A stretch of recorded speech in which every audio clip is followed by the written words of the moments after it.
Hello, welcome to Unicorn Princess Tarot. So ako po si Madam P at ito yung reading natin for air sign, Gemini, Libra, Aquarius. Let's start your reading.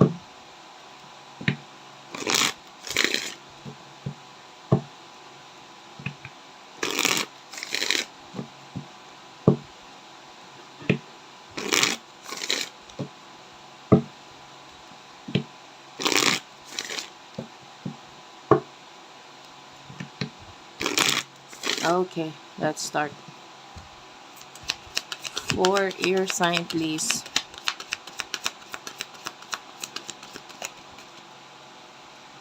You do have your peace and freedom. Home. Well, yung iba sa inyo, may mga bagay na inaayos ka pagdating sa iyong home. You know, may mga bagay na nagbibigay sa'yo ng happiness for now, lalo na sa home.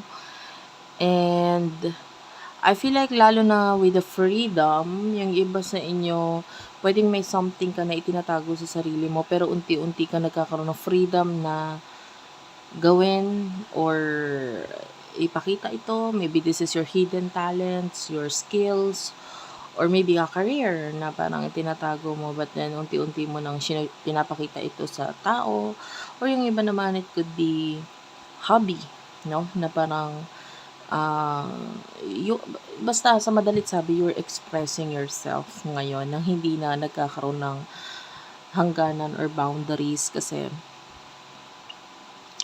this is who you really are. So, parang hindi mo naman maitanggi yun, hindi mo na maitago yun. So, the more na nagiging open ka dito, the more na ikaw ay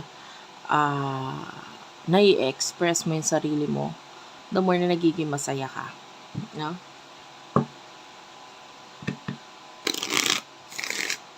Sino yung person na kakonect mo? For air sign.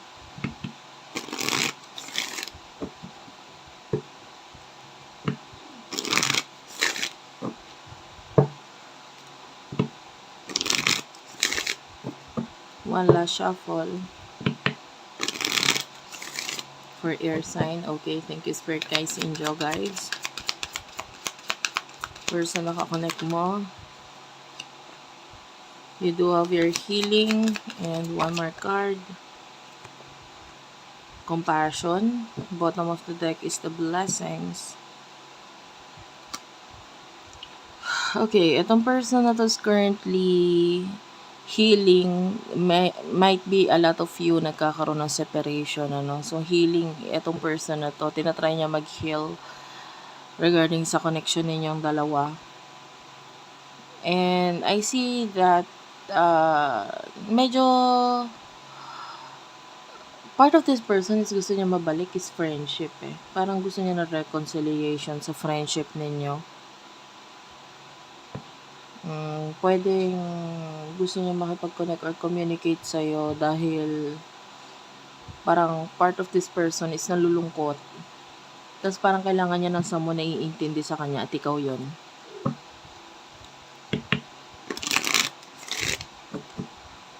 Ano yung emotion ninyo sa isa't isa?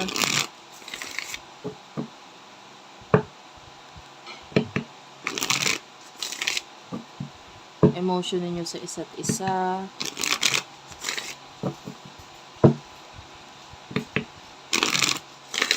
Okay.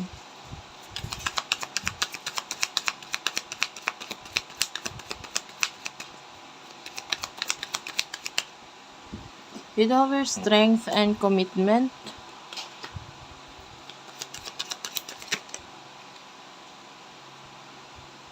Trust, spirit guides, and travel. Bottom of the deck is passion.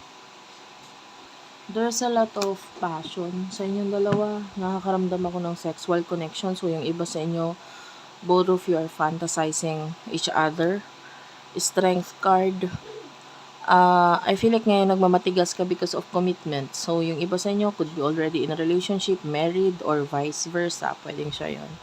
So, nagmamatigas ka regarding sa connection na ito dahil ayaw mong magpa-apekto or ayaw mong masira yung commitment na ito. And then you do have the trust. This person is trusting the divine timing sa inyong dalawa. I feel like spiritually guided din siya. And ginagamit niya itong guidance na ito. But for now, of course, I feel like malaki ang factor ng pagkakalayo ninyo. So, gusto niya magkaroon ng pagta-travel para magkaroon ng pagkikita sa inyo. And from that, pwedeng dun siyang mahawak na parang soon, pag nakita tayo, maaaring maiba na yung sitwasyon natin. Ngayon kasi medyo impossible pa. So, nakakita tayo ng conflict talaga sa connection. And sinabayan pa yung separation ninyo. So, very, talaga ito meron talagang conflict doon. So, what will happen in the near future for the both of you?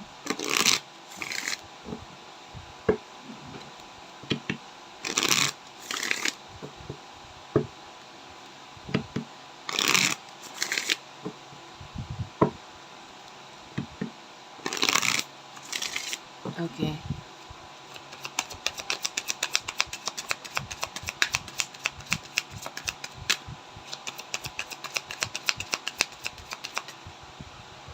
Truth is here, followed by finding.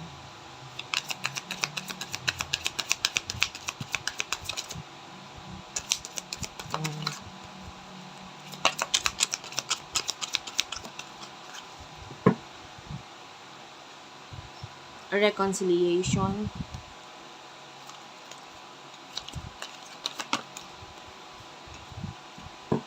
And you do have here well-being. Okay, bottom of the deck, animals.